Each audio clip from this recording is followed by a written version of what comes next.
we're going to break down Tennessee's wide receivers and what we're hearing. I'm hearing they're absolutely balling out. So let's talk some Mike Matthews. Let's talk some Braylon Staley. Let's talk some Travis Smith. It is 4 downs, and it is brought to you by our fantastic friends at the Hemp House. Come on, guys, it's game time. 4 downs. Can you count? 4 downs. 1, 2, 3, 4. The Dave Hooker Show with Caleb Calhoun. Represented by T. Scott Jones. ThanksandJones.com. Tennessee's trial attorney. From the Ted Russell Ford Lincoln Studio, East Tennessee's #1 volume and customer service dealer. Ted Russell Ford and TedRussellLincoln.net. Now to the Dave Hooker Show on Off the Hook Sports. Derek, I see a good comment, and we'll touch base on that here momentarily. We want to hit on these wide receivers first. First down, Mike Matthews. Here is what I am hearing is that he looks fantastic. So whether or not it was an unfavorable NIL deal that he got last year that affected his production, whether or not it was injuries, which Josh Heupel said was a factor last year. I have trouble buying that because we didn't hear that at all last year. Or it was just the fact that he wasn't ready, or Josh Heupel didn't play him because he doesn't like playing first-year receivers. Whatever that was, it's over. Mike Matthews is absolutely, again, they've been in shorts, so I don't want to overstate this, but Mike Matthews is doing a fantastic job in practice and continues to make plays. And, whoa, good comparison. David says he reminds me of Josh Malone. That's a really good comparison, actually. Ooh, that is actually a very good comparison. I think he's got more speed than Josh Malone, funny enough. I would agree with that. I'm very high on Mike Matthews, too. I don't really fault him at all for last year. There's 2 reasons. You brought up 4 potential reasons that Mike Matthews didn't ball out last year. Of those, only 1 would be concerning about him this year, which would be if he was upset about his NIL deal. That would speak to his character. But if there was injuries last year, that's not his fault. And then the other 2, Josh Heupel, okay, true freshman, maybe need a year to learn the system at playing receiver. And Josh Heupel was playing favorites with, not really playing favorites, but preferring the seniority guys that have been there for a while. Neither of those is going to work in Mike Matthews' favor as he tries to learn the system. None of those things are working against him this year. So, I mean, I think the plan all along was for this year to be a Nico-Mike Matthews duo that, okay, did I just jump the gun on Nico? Could Nico-Mike Matthews be Joe Burrow, Jamar Chase? We're going to get to Nico not being vocal enough, which is troublesome. So I'm not willing to go that far, but you may have jumped the gun. This may be the year that Nico truly establishes himself. This from Derek. Thank God Ryan Williams opened Josh Heupel's eyes. I don't know if it was that or not, but listen, you're at the point where freshmen need to come in and play, and you need to get all you can out of them because you don't know if they're going to transfer. I mean, what if nobody thinks Ryan Williams is transferring from Alabama and he's getting paid plenty, I'm sure, right? Yes. But, I mean, what if he goes to LA to train and he finds a girl and he decides he wants to transfer to UCLA? I mean, you've got to get what you can out of these players. This whole you need a year to get used to things that Josh Heupel has utilized to this point in his career is very antiquated. 100% agree. 100% agree. And but Heupel is a little bit different with his offense maybe than others. I mean, it's a little bit more complex for receivers to figure out. Weirdly, it's easier for quarterbacks to figure out and more complex for receivers to figure out in the system. So maybe that's one of the problems. Last year, Ryan Williams, I mean, Dave, let's call it what it is. Kalen DeBoer had to simplify his scheme for Jalen Milroe as it was. And part of simplifying it was, okay, if Ryan Williams is there, throw him the ball. Yeah, and it was pretty easy. If he's open, throw it. It's not that difficult. Coop, what should people do as we do 4 downs? Cooper Mays here. Hit like and subscribe. Thank you, Coop. Cooper Mays here. Second down. Second down is this, and we're going to get to Travis Smith. Braylon Staley, a name that maybe because of Travis Smith and Mike Matthews and Chris Brazel has slipped between the cracks a little bit, but I'm hearing really good things about Braylon Staley. Again, they're in shorts, but I think you can judge skill positions a little bit more. But look for Staley to have an impact, I would think most likely at the slot position. Oh, yeah. Braylon Staley, I thought, was the guy in line to replace Squirrel White in the slot back in the day. And you guys help correct me on this. I'm forgetting the name already, but Braylon Staley comes out of South Carolina. I mean, guys, if you want to talk states where players come from, I don't think Tennessee's had more success with players from a state than with South Carolina. They work out almost 100% of the time when they go to Tennessee, don't they? And yeah. Yeah. Well, what name are you looking for? There was a player who committed to Tennessee out of South Carolina, and then when Tennessee lost to South Carolina in 2022, the Columbia collapse, he flipped his commitment to South Carolina, but Braylon Staley then stayed committed to Tennessee the following year. And I'm trying to remember that name, but the reason I bring that all up is Jalen Hyatt, South Carolina guy. I mean, just recently playing in the slot. So this is definitely one of those things where I think that what you just talked about, Braylon Staley, I always expected Mazio Bennett was in the same class as Braylon Staley, and they both had committed to Tennessee, but Staley ended up staying committed after the Columbia collapse. I think it was always expected that Staley would be a baller by the time he was ready to step in for Squirrel White. I just thought he'd have to wait an extra year because Squirrel White was going to be in the system this year, but Squirrel White's not. So I think Braylon Staley is getting a lot of touches. And honestly, if anybody should be upset about Boo Carter playing on offense, it should be Braylon Staley, because I'll say this, as a route runner, I would be willing to bet Staley's better at that. You know, part of the reason why South Carolina prospects, I'm going to let you in on a little secret here, and I'm not going to tell you who this is because it was told to me off the record. I desperately wanted to report this. But the reason that players from South Carolina have so much success, you want to know why this is? Why? They are kind of like the redheaded stepchild of football, South Carolina. And I've got red hair and both my parents are remarried, so I can say that. Because first of all, Albert Haynesworth, I will tell you, was harassed relentlessly when he committed to Tennessee. That's why coming off the field in that Casey Clausen 4th and 14 pass that he completed, you can help me with the year.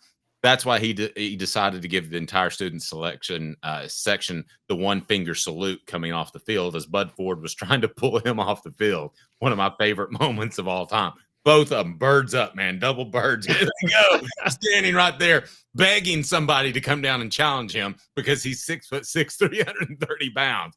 And then, but I'll give you one. I can't give you his name. He was an offensive lineman. His mom worked for, I believe it was the post office.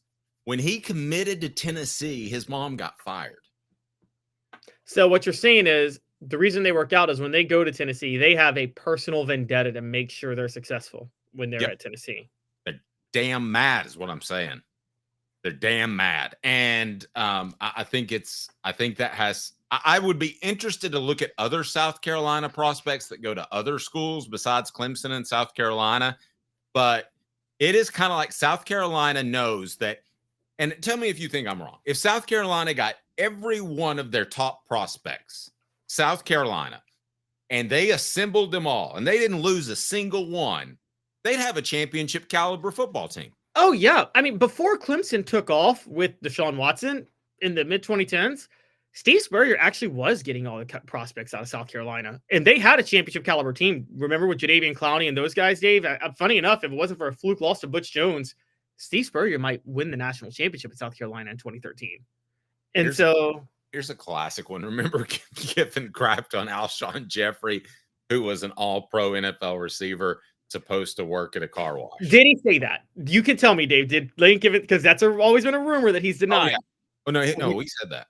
He said that. Okay, he said you're going to be pumping gas for the rest of your life. 110%. He said it. That They used to have these signing day events where they would go Knoxville, Nashville, Memphis, and we never even covered them because they were so boring under Philip Fulmer. And John Adams went and covered the one in Knoxville, and it was a breakfast. And that's when he went off on Florida and went off on just everybody. And that's when he said Alshon Jeffrey will be. It wasn't a car wash, it was pumping gas. Yeah, it was pumping. Well, he told that to Alshon Jeffrey's face. Yes. And Kiffin accused Alshon Jeffrey of lying on him when he said that. And he said that publicly, well, too.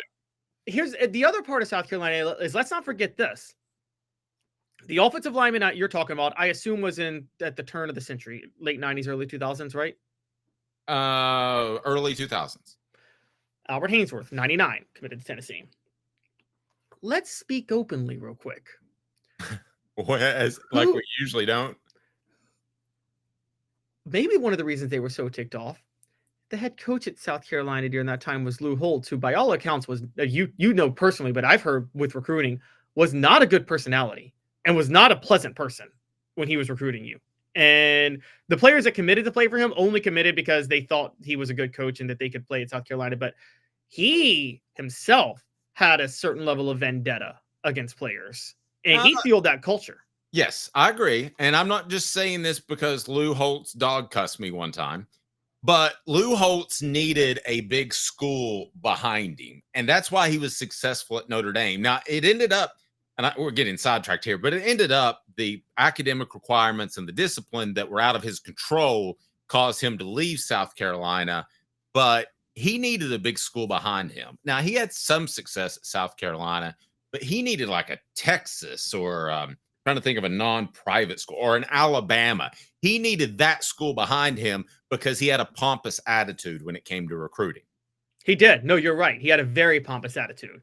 And I think that reflected with South Carolina kids that committed to Tennessee at the turn of the century. I bet you Lou Holtz kind of gave a, how dare you? Don't you know who I am? And don't you know that you're decommitting, that you're not committing to this genius coach that will make you great? I will absolutely guarantee you that was the case. Yeah, I believe it. Whereas, say what you want about Spurrier, but Spurrier probably was like, if they don't commit, we'll find somebody else to run it. I mean, wasn't he? Yeah, he was, and really, that's the way you should be in sales. Well, like, I'm here to help you, and if you don't want my help, then I'll go somewhere else. That's Spurrier never cared if he got talent, though. I mean, this is the same guy that told Emmitt Smith, like Emmitt Smith was wondering whether or not to come back, and Spurrier could have used him his first year, and he's like, "Are you staying or going? Because I got to make a decision on running backs in the spring."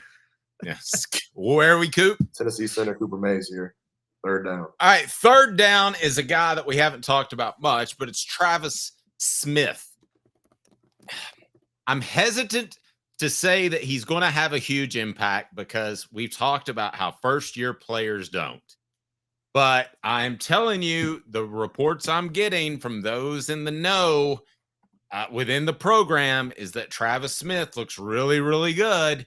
So I'm having trouble jumping all over that, but from what I hear, he is going to be a factor this year. And because of lack of depth, Tennessee might not have a choice. Here's a huge advantage for Travis Smith, and this is what I think made him ready in the spring. Dave, you've covered conditioning. I'm sure you've covered all season workouts and conditioning periods, right, before spring and before fall camp and all that. Oh, yeah. Travis Smith got to campus. He got to campus. He wasn't like conditioned into this. He arrived at 6'3", 207 pounds out of Georgia. That's already the perfect size for a whiteout, isn't it? Sure. So what do you think he spent most of his conditioning doing? Probably just, and he's still right now 6'3", 207. So he probably just spent the whole month fine-tuning his athleticism, didn't he? More than he did actually putting on weight. He didn't have to waste time putting on weight. Or learning the offense. Yeah, or learning the offense. Isn't it, and you can tell me this, Dave, but like, isn't it a big advantage if you're where you need to be weight-wise during the conditioning period, because then you can focus on other things as opposed to just having to put on weight? Yeah, but you're a little bit different from me. You're naturally a thin person. I can eat and put on weight and do all kinds of other things. Okay, but I mean, you know what? Okay, but I'm talking about with players. I had a bad day yesterday eating-wise, and if I ate like I did yesterday every day, I'd be back at 300 pounds again. But with football, so if an offensive lineman showed up on campus at 6'6", 330 pounds, they'd probably be more ready in the spring than an offensive lineman that showed up at 6'6", 270 or 280, right? Because they don't have to wait. Well, maybe not that. Maybe they have to lose some weight. But you get what I'm saying. If you don't have to focus on your weight during the conditioning period, there's other things you can fine tune to get ahead of the curve at that time. No, that's fair. But again, if you're what is there's a term like for skinny people, medium, and I can naturally put on weight pretty easy, so that wouldn't be a challenge. Well, you know, Tim Grover said that was the hardest part about Michael Jordan trying to get bigger with the Pistons. Is like he was naturally thin, and in basketball, when you're running up and down nonstop, how do you add 15 pounds? Like it's almost impossible. I have no idea. I've covered several defensive tackles and defensive linemen that the recruiter in football and the college recruiter will beg them not to play basketball their senior year. Well, trim so much weight. Yeah, I mean, you can a big guy. Remember Eddie Goldman? Played for Florida State. I covered him, and he was considering Tennessee. Ended up going to Florida State. And he's playing in the NFL. He played basketball, and the guy was incredible. I mean, he could cram it any way you imagine. 330 pounds or 315, and he'd lose 20 pounds during basketball season. So let's get to the next down. What down are we on? Are we on fourth down? Fourth down. Fourth down. Boom. All SEC center Cooper Mays here. Fourth down. All right. How much better will the Vols wide receivers be this year? Let's quantify it first. What were they last year? Scale of 1 to 10. I'm gonna say 5. I'm willing to go lower. Actually, I might even say 4. I think they were very below average. Not their fault. Okay, they all had unfortunate injuries, all of them, and you feel bad about that. But Tennessee had one. I felt like they were overly loyal to Brew McCoy. It was pretty obvious he didn't have the same explosion, but you take a guy like that, a team leader, and such a great young man, and you bench him.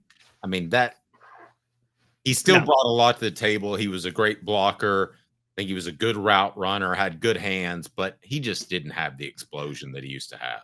No, he didn't. And Dante Thornton was dinged up at different times, and Squirrel White had a shoulder injury, and that was supposed to be the rotation: Dante Thornton, Squirrel White, and Brew McCoy, and it just didn't work out. That's why they had to work Chris Brazzell in at times.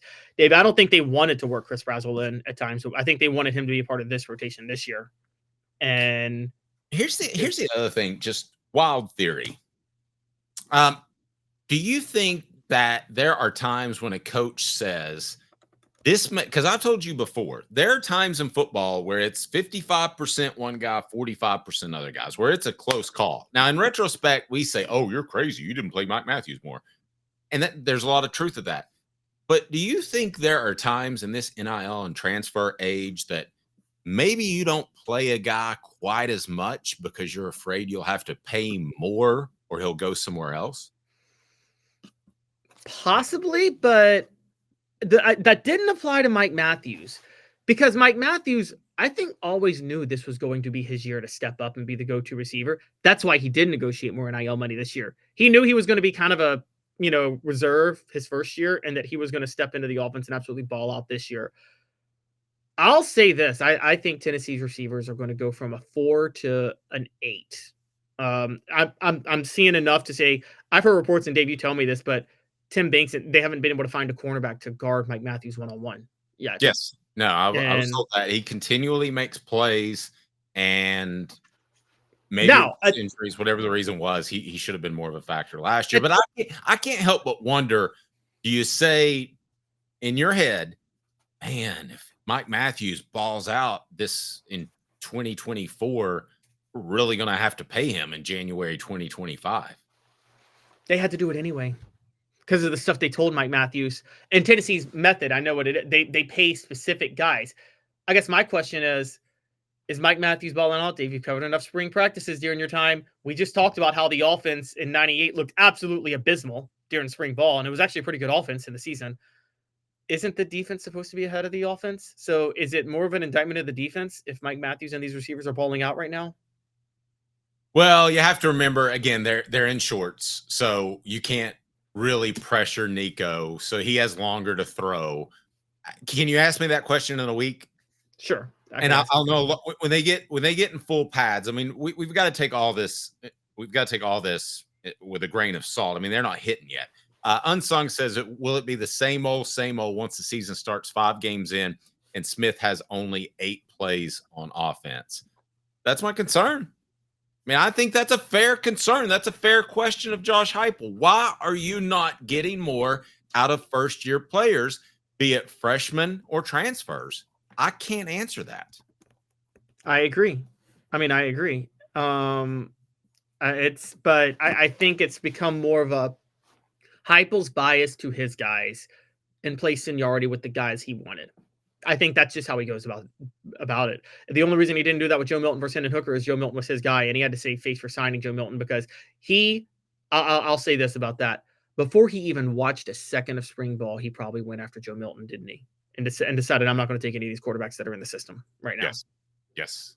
And no question. And who wouldn't? If I'm a race car driver, I want a car like Joe Milton.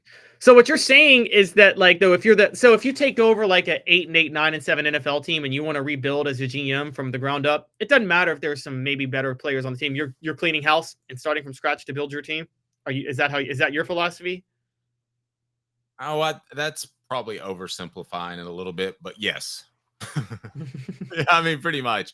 Now, a mention of Amari Jefferson in the chat. He has the hip injury. I think he will be a factor at some point in this season. I would not depend on him in September. I wouldn't either. No. And I hate to say that. And he's going to tell you that he's 100% healthy, and we had him on the show and he was fantastic, but I'm not buying that just quite yet.